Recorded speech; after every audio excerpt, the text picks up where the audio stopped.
साहब की तरफ हलूं था।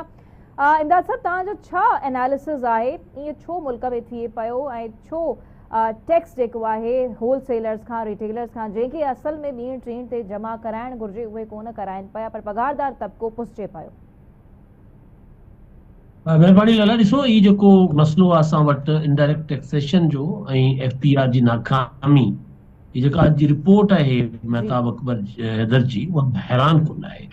उनमें अवां ॾिसो त जेको पघारदार तबिको आहे उहो असांजो जेको समूरा जेके शोबा आहिनि उन्हनि में सभिनी खां वधीक न रुॻो टैक्स ॾिए थो, बल्कि कंहिंखां 3 ते वधीक, कंहिंखे 5 ते वधीक, यानी होलसेलर जेको आहे उन खां 5 भेरा वधीक 5 ते वधीक टैक्स थो ॾिए पघारदार तबिको, ऐं जेको बरामद कंदड़ आहे उन खां 3 दफ़ा वधीक। हाणे 130 अरब थो ॾिए पंहिंजो असांजो पघारदार तबिको जेको टैक्स ॾिनो आहे 3 महीननि में, उनजे मुक़ाबले में जेको थोक मार्केट आहे होलसेलर आहिनि उन्हनि 14.5 अरब मुश्किल सां जेको टैक्स ॾिनो, होलसेल जेको आहे उस 11 अरब 11.5 अरब जो टैक्स ॾिनो आहे। हाणे हेॾो मुल्क आहे, 25 अरब जी आबादी आहे, 25 अरब जी आबादी में जेकॾहिं लखे जेके कारोबारी ताजिर माण्हू आहिनि जेके होलसेलर आहिनि, रिटेलर जेके आहिनि उहे बि लखनि में आहिनि।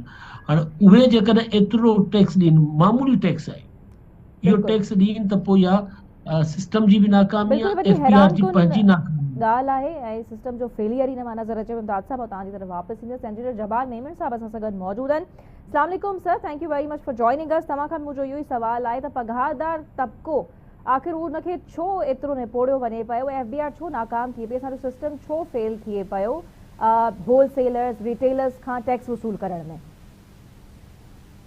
जी जी, हेलो, आवाज़ अचे पियो तव्हांखे? जी सर, तव्हांजो आवाज़ बिल्कुलु अचे पियो। सवाल आहे त छो आख़िर पघारदार तबिके खे निपोड़ियो वञे पियो हुकूमत जे तरफ़ां, सिस्टम छो फेलियर जी तरफ़ वञे पियो रिटेलर्स ऐं होलसेलर्स खां टैक्स वसूल करण में?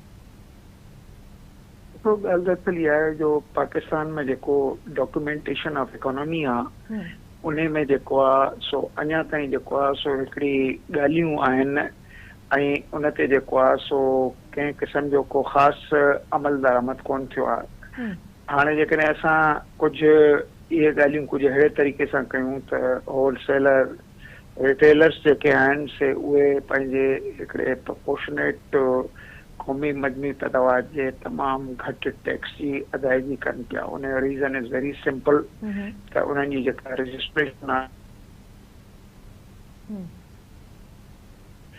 एग्रीकल्चर जे हवाले सां जेकॾहिं ॾिसूं, तव्हांजे हिन सवाल खे मां ॻंढींदुसि अॻिते अची। एग्रीकल्चर जे हवाले सां ॾिसूं त 3-4 बिलियन मर्स सॼे पाकिस्तान में एग्रीकल्चर जे हवाले सां टैक्स अचे थो, जंहिं ते एग्रीकल्चर क़ौमी मजमूई पैदावार जो हिकिड़ो चौथो हिसो आहे या 20% आहे। ऐं उन खां पोइ जेकॾहिं असां कारपोरेट नॉन कारपोरेट खे ॾिसूं त इनकम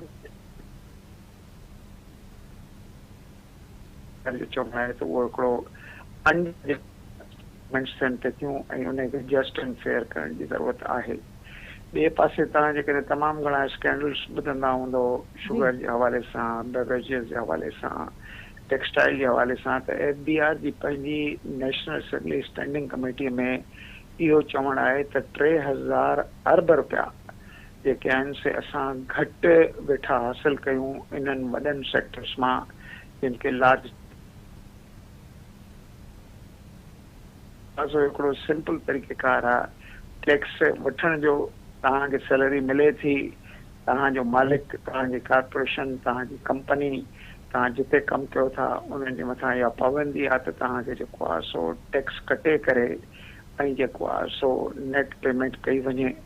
त इन जे हिकिड़ी सवलाई जे करे ऐसा कंपनीज़ वग़ैरह खे पंहिंजे अकाउंट्स मां या पंहिंजे सेल्स मां जेकॾहिं कुझु मुश्किलातूं आहिनि त मां हुन ते हीअं डिस्कस नथो कयां, पर हिन में का मुश्किल कोन्हे।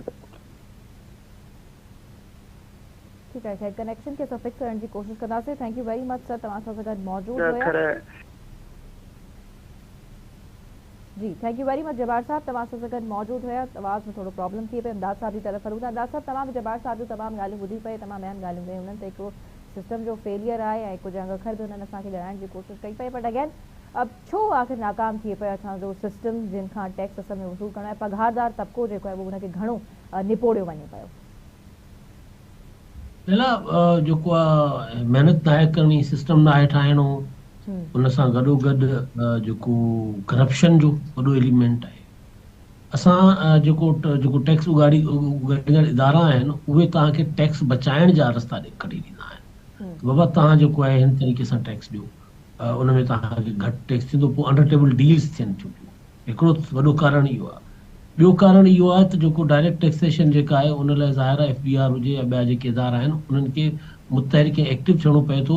उहो कोन्हे। ही जॾहिं बि रिपोर्ट ठाहींदा आहिनि उनमें मोर देन 95% या मोर देन 80% खणी चइजे त उहो टैक्स जेको आहे उहो इनडायरेक्ट हूंदो आहे, जेको वसूल करे पंहिंजी कारकर्दगी ॾेखारींदा आहिनि, जंहिंमें पघारदार तबिके ते टैक्स हूंदो आहे, इनकम टैक्स, उन खां सवाइ GST आहे, GST विद होल्डिंग, मतिलबु अलाए तरीक़े सां जेके असांजा टैक्सिस आहिनि, बिजली जे बिलनि ते जेके टैक्स वरिता वञनि था, माचिस जी डॿी ते जेके टैक्स वरिता वञनि था, उहे टैक्सिस ॾेखारिया वञनि था। उनजे करे जेको हिकिड़ो माण्हू जेको पंहिंजी इनकम जेको आमदनी कमाए थो उहो ॾाढो सवलाई सां निकिरी बि वञे। ऐं ॿियो जॾहिं कानून ठाहिण जो वारो अचे थो त कानून अहिड़ा ठाहिया वञनि था जो जिन ते अमल दरामद जेको आहे उहो मुमकिन नथो हुजे। वापारियुनि जे लाइ ऐप पे मुतारिफ़ कराइण जी कोशिश कई वई, सिस्टम खे डिजिटलाइज़ करण जी बि तमामु कोशिशूं कयूं वञनि पियूं टैक्स वसूली जे लाइ, पर पोइ बि को रिज़ल्ट निकिरंदे नज़र न अचे पियो। उन जा बि कहिड़ा कारण हुजनि था अक्सर करे?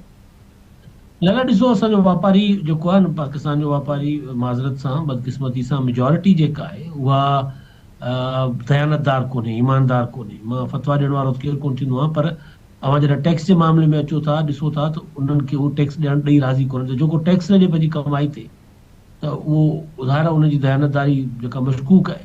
ॿी ॻाल्हि इहा आहे त असां वटि ॾिसो, जेको दुनिया जो असां शायदि वाहिद मुल्क रहिजी विया आहियूं, या अफ़गानिस्तान जहिड़नि या अफ्रीका जहिड़नि तमामु पुठिते मुल्कनि खां अलावा जेके एॾा वॾा मुल्क आहिनि, जिन जी हेॾी वॾी इकॉनमी आहे, 25 करोड़ आबादी आहे, हेठि मुल्क आहियूं, असां वटि अॼु बि जेको ख़रीदारी आहे या जेका ही पंहिंजो शॉपिंग या जेकी उन में मां ॾिसो त कैश सभिनी खां घणो वॾो इस्तेमालु कैश जो आहे। दुनिया कैशलेस थी चुकी आहे। दुनिया में जेको आहे सॼो कुझु डिजिटलाइज़ थी वियो आहे।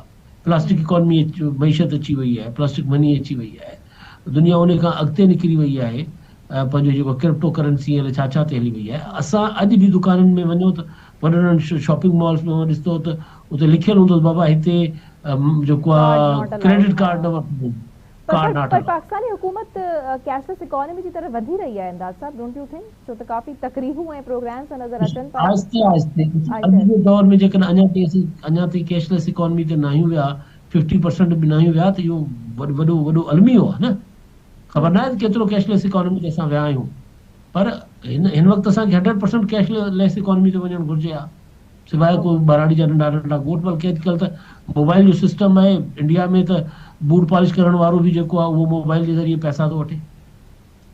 उते स्कैन करे उन्हनि जो जेको बारकोड आहे, बारकोड स्कैन थी थो वञे। रिक्शा वारो बि इहो ई थो करे।